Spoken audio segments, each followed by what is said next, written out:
My name is Alexandra Rivera, and my sister Emily has always been the successful one. VP of Marketing at TechBridge Solutions. Corner office. Company car. Annual bonuses that could buy a house. She was the family success story and she never let me forget it. Me. According to Emily, I was playing entrepreneur. Easter dinner at mom's house should have been pleasant. Ham. Potatoes. The good china. 32 family members gathered around tables that spilled from the dining room into the living room. Emily arrived late as always, making an entrance in her designer suit even though it was a Sunday. Sorry. Conference call with Singapore ran long. Everyone nodded appreciatively. Of course Emily was on calls with Singapore. Emily was important. I was already seated wearing jeans and a sweater picking at my salad. Alex. Emily spotted me and her smile turned pitying. Still doing that tech thing? AI development, I said simply. Right. Your little startup. She sat down across from me, wine glass already in hand. How's that going? Still working from your apartment? I have an office now. Oh, how nice. Like a WeWork situation. Something like that. Mom jumped in, ever the peacemaker. Alex has been working so hard. We're very proud. Emily's laugh was light, dismissive. Mom, it's been 5 years? At some point, playing entrepreneur becomes just embarrassing. The word hung in the air. Embarrassing. My cousin Jordan, who worked for Emily at TechBridge, chimed in. Em's right. The startup failure rate is like 90%. Alex, you should really consider applying to real companies. I could get you an interview at TechBridge. Maybe customer support? Entry level. That's generous of you, I said evenly. Uncle Martin joined the conversation. Alex, honey, your sister has built a real career. Maybe it's time to follow her example. Stability. Benefits. A 401k. Emily nodded sagely. I worry about you, Alex. No savings. No health insurance. What happens when this little venture fails? It won't fail. That's what they all say. Emily sipped her wine. Look, I get it. The entrepreneur fantasy is appealing. But most people aren't cut out for it. There's no shame in getting a regular job. Dad spoke up from the head of the table. Emily has a point, Alexandra. You're 32 years old. Time to think about your future seriously. My Aunt Carol nodded. My friend's daughter tried the startup thing. 3 years, nothing to show for it. Now she works at Costco. Not that there's anything wrong with Costco, but Alex could do better, Emily finished. If she just stopped playing pretend and joined the real world.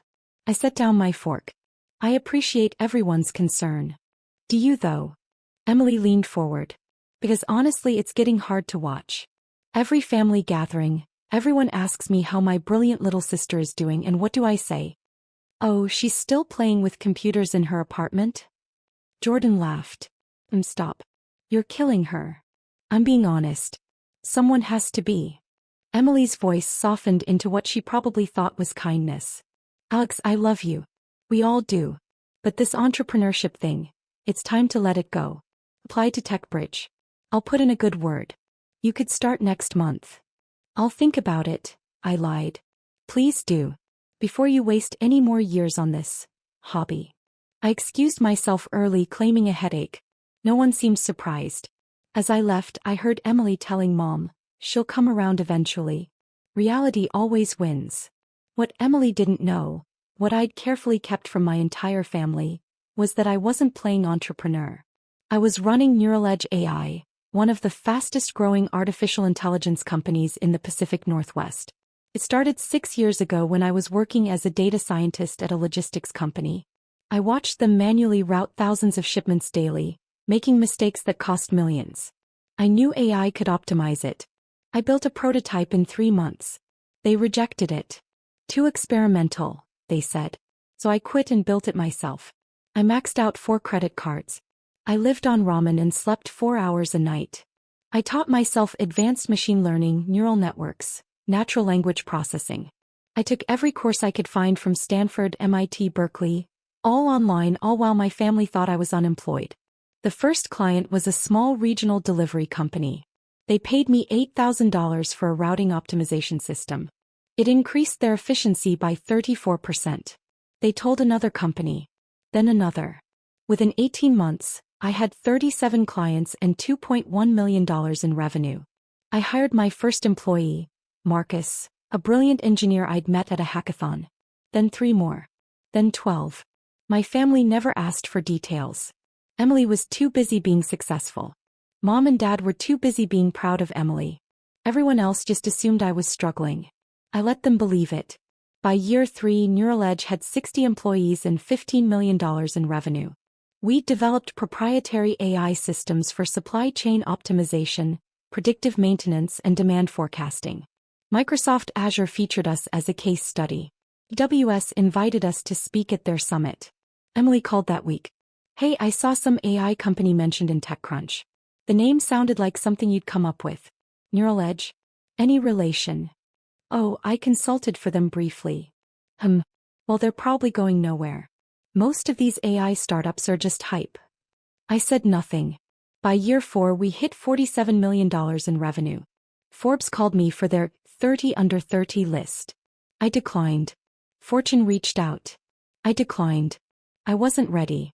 Last Thanksgiving, Emily gave a toast. "I'm grateful for my incredible team at TechBridge for my career, and for being able to set a good example for my little sister, who's still figuring things out." Everyone raised their glasses. I smiled and drank my wine. By year 5, Neural Edge had 340 employees across 3 offices. Our annual revenue hit $89 million. My personal net worth crossed $180 million. We'd secured partnerships with 3 Fortune 500 companies. One of them was TechBridge Solutions. Emily's company had signed a $12 million contract with Neural Edge to implement our AI systems across their marketing automation platform. The contract was signed by Emily's CEO and our VP of Partnerships. Emily's team would be using our technology daily. He had no idea I owned the company. The partnership announcement came in March. Emily called me excited. "Alex, you'll appreciate this. TechBridge just partnered with this amazing AI company, Neural Edge. They're revolutionizing our entire marketing tech stack." "That's great, Em." "I know, right? I'm leading the implementation team. This could be huge for my career. The CEO is speaking at our annual conference in July." My heart skipped. "The CEO is speaking?" "Yeah, keynote address. I'm so excited to hear from them. Real entrepreneurs, you know? Not like..." She stopped. "Anyway, it's going to be incredible." I smiled into the phone. "I'm sure it will be." April through June passed in a blur. My team at Neural Edge worked around the clock preparing for our integration with TechBridge. Emily sent me weekly updates about the amazing AI company we'd partnered with, completely oblivious. "Their technology is insane, Alex. I wish you could understand this stuff.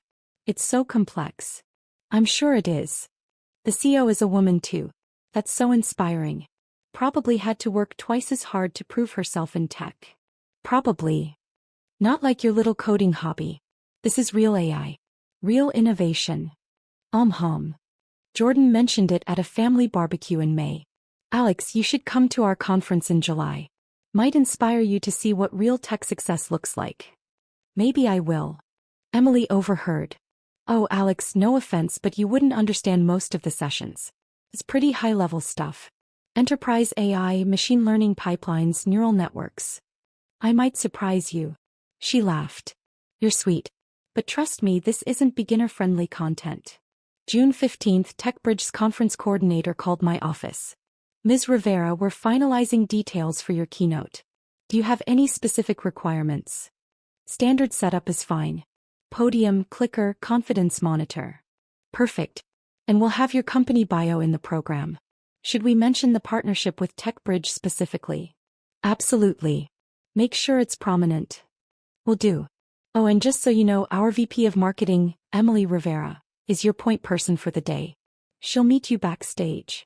I paused. "Emily Rivera is my point person?" "Yes, ma'am. She's been raving about Neural Edge for months. Very excited to meet you." "I'm excited to meet her too." I hung up and sat in silence for a moment. Then I called Marcus, my CTO. "Marcus, I need you to keep something confidential." "Always, boss." "My sister Emily works at TechBridge. She's the VP of Marketing." "Wait, your sister who thinks you're unemployed?" "The same one who called me embarrassing at Easter." "Oh, this is going to be good." She has no idea I'm the CEO. She thinks I'm still playing entrepreneur. Marcus laughed so hard he had to mute himself. When he came back, he was still chuckling. Boss, this is the best thing I've heard all year. What are you going to do?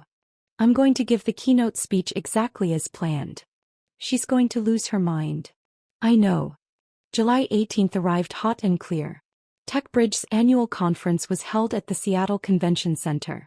3,000 attendees. Vendors. Breakout sessions. The works. I arrived early through the VIP entrance, accompanied by Marcus and our VP of Partnerships, Linda. The conference coordinator, Beth, met us in the hallway. Ms. Rivera. So wonderful to finally meet you in person. Your team has been incredible to work with. Thank you. Everything looks fantastic. We have you in the green room. Emily Rivera will be here shortly to go over final details. My phone buzzed. A text from Emily in the family group chat. Big day. Keynote speaker arrives in an hour. So nervous and excited. Mom responded, so proud of you, sweetie. Dad, our girl running the show. I pocketed my phone. 10 minutes later, Emily walked into the green room. She was in full power mode. Navy suit. Heels. Tablet in hand. She didn't even look up at first. Ms. Rivera? I'm Emily Rivera, VP of Marketing.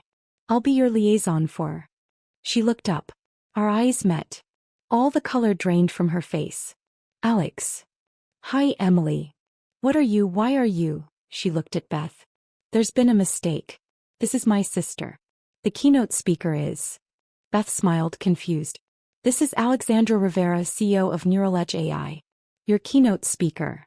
Emily's tablet slipped from her hands. It clattered on the floor. That's not possible. I picked up her tablet and handed it back to her. I think we should go over the schedule.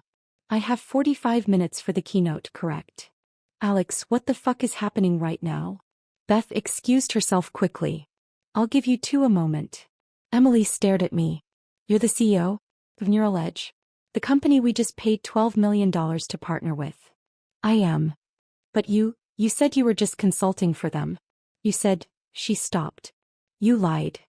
You never asked. You just assumed I was failing. Because you let me think that. You've been living in that tiny apartment, driving that shitty Honda.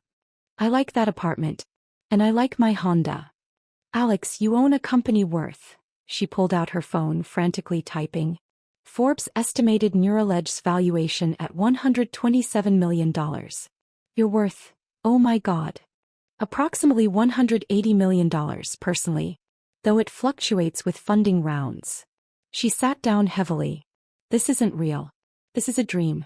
Or a prank. It's neither. Why didn't you tell us? Why didn't you tell me? I sat down across from her. Because I wanted to see who you were when you thought I was nobody. Turns out, you're the kind of person who calls her sister's life's work embarrassing. Emily's face crumpled. Oh God. Easter. I called you embarrassing. You did. In front of the entire family. Alex, I didn't know. No, Emily. You didn't care to know. You never once asked what I was actually building. You never asked to see my work, meet my team, understand my vision. You just assumed I was failing because I didn't measure up to your definition of success. I was trying to help. No, you weren't. You were protecting your ego. As long as I looked like a failure, you got to be the successful one. The moment I become successful too, suddenly it's a problem. A knock on the door. Beth peeked in. Ms. Rivera, we need you for mic check in 5 minutes. I'll be right there. Emily stood up shakily. What happens now? Now I give my keynote speech. You sit in the audience, front row I believe, and you listen. Alex, please. Can we talk about this after? I need to explain. There's nothing to explain, Emily. You showed me exactly who you are. Now I'm showing you who I've always been.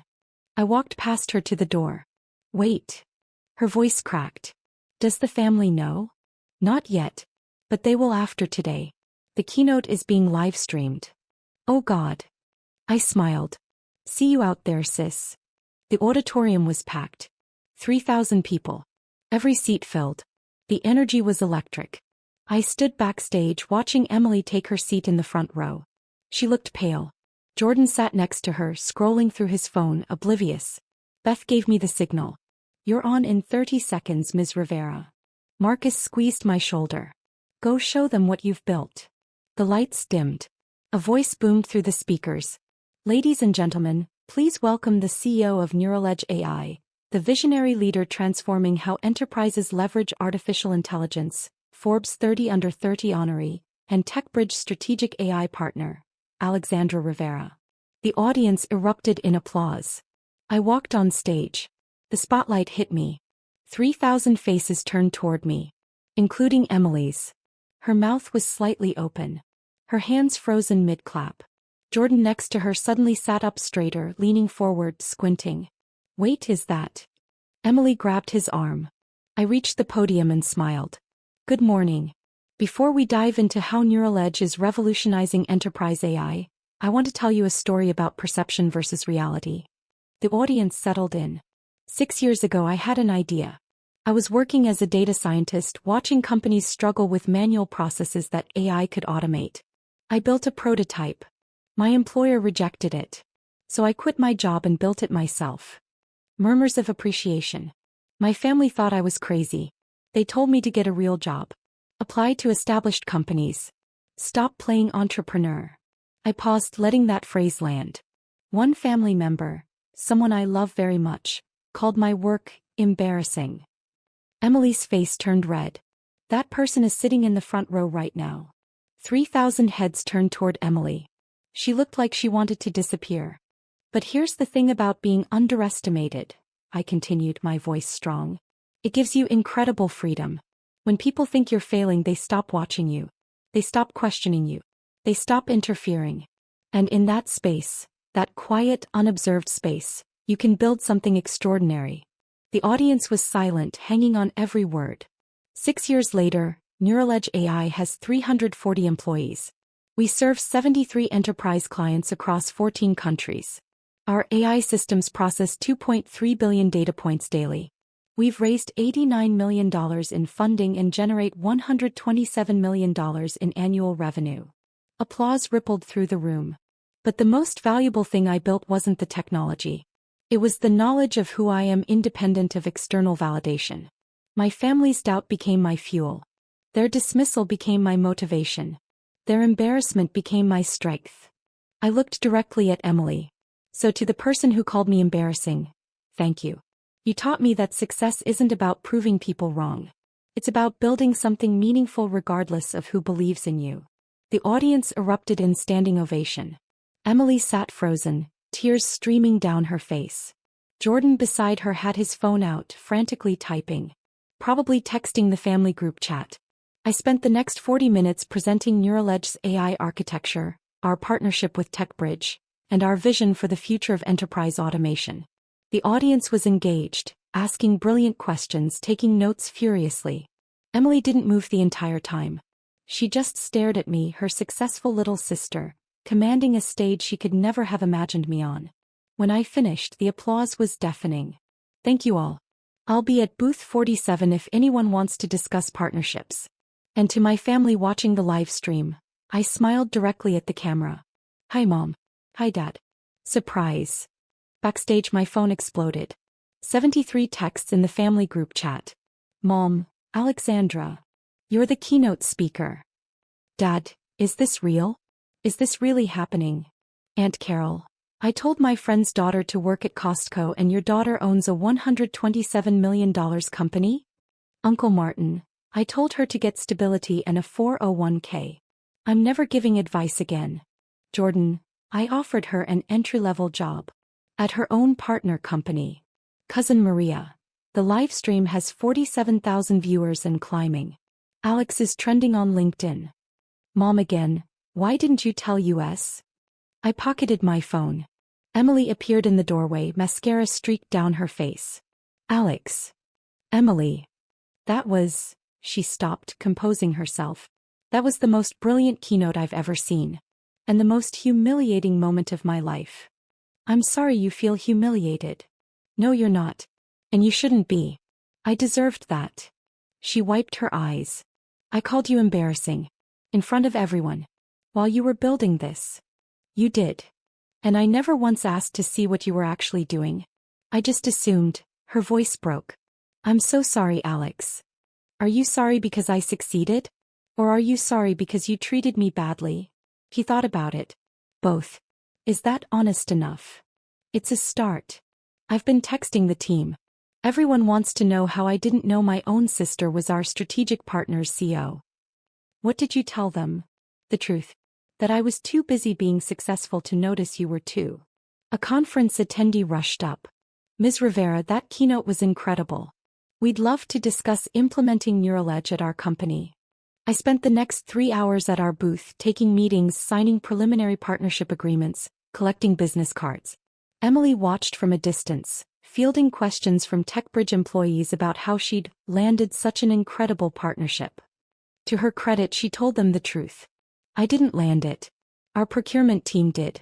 I had no idea my sister owned the company until an hour ago. That evening, I returned to my hotel suite. Marcus and Linda joined me for a debrief. Boss, we signed 14 new partnership letters of intent today, Linda said, grinning. That keynote was a masterclass. The livestream hit 340,000 views, Marcus added. You're all over tech Twitter. People are calling it the most inspiring keynote of the year. My phone rang.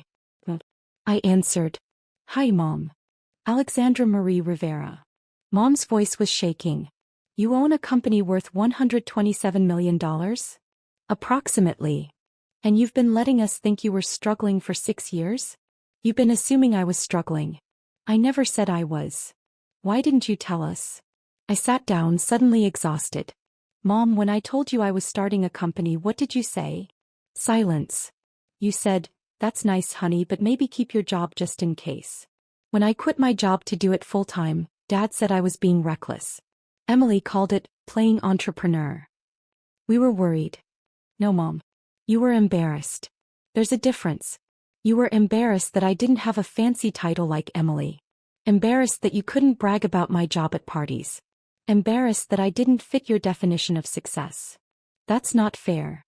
Mom, Emily told me to stop playing entrepreneur in front of 32 family members at Easter. You said nothing. Dad said nothing.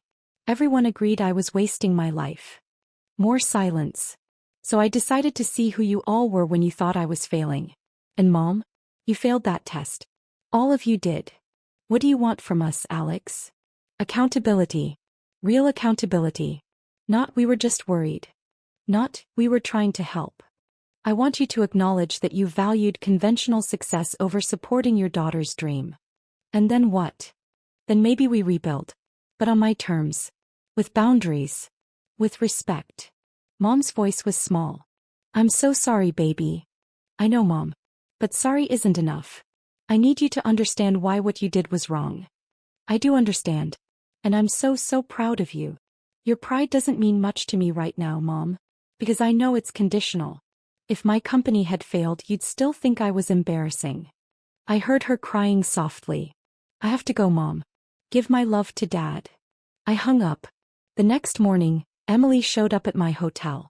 How did you know which hotel? I asked, opening the door. You're the keynote speaker. They always put keynotes at the Fairmont. She held up 2 coffee cups. Peace offering? I let her in. We sat on the balcony overlooking Elliott Bay. I've been up all night, Emily said. Reading everything about Neural Edge. Every article, every interview, every case study. Alex, what you've built, it's extraordinary. Thank you. And I've been thinking about Easter. About all the times I dismissed you. She set down her coffee. I was jealous. I looked at her, surprised. Jealous. You took a risk I was too scared to take. You believed in yourself when no one else did. You built something from nothing. She laughed bitterly. I've been climbing the corporate ladder for 10 years, following every rule, doing everything right. And you made your own ladder. A better one. Emily. I'm not finished. I need to say this.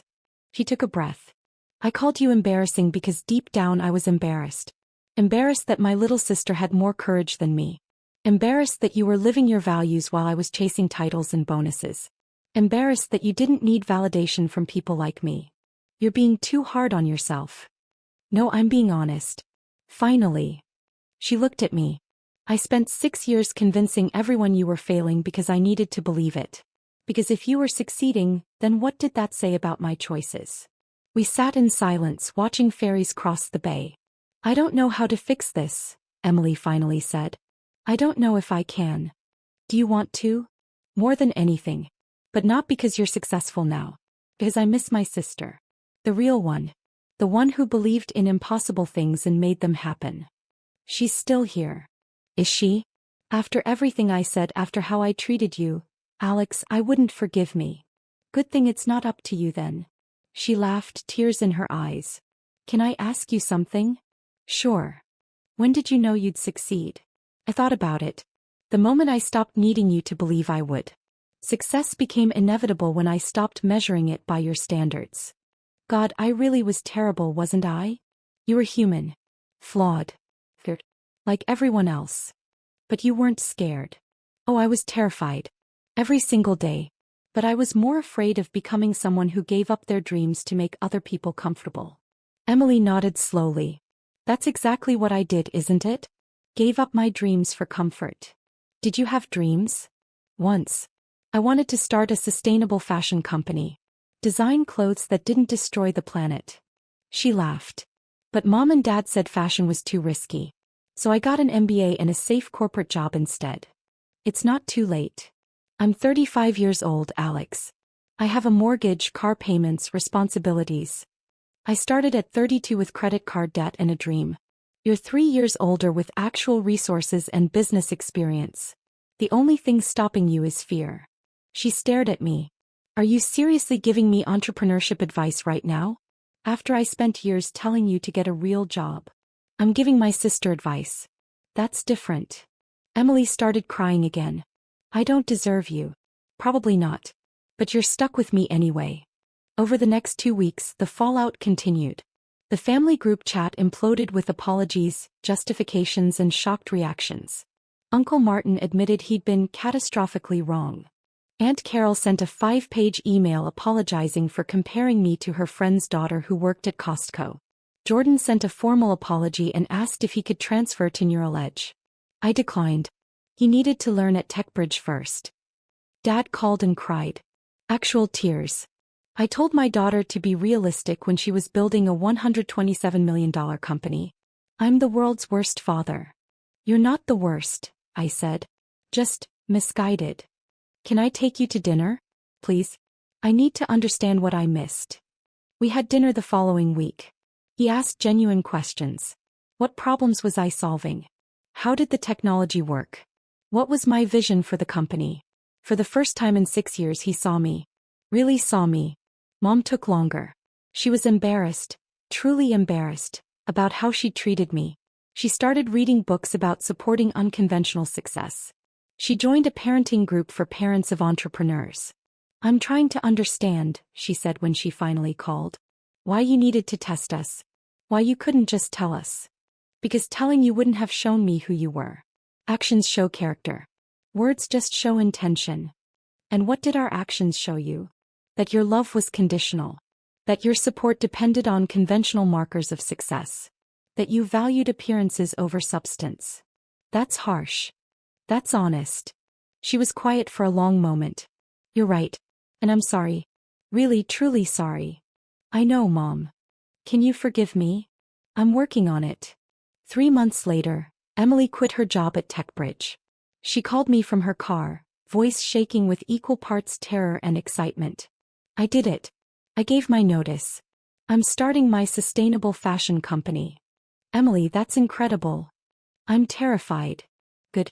That means it matters. Will you, she paused. Will you give me advice? Not money, not connections, just advice? As someone who's done this. Of course. Even after everything?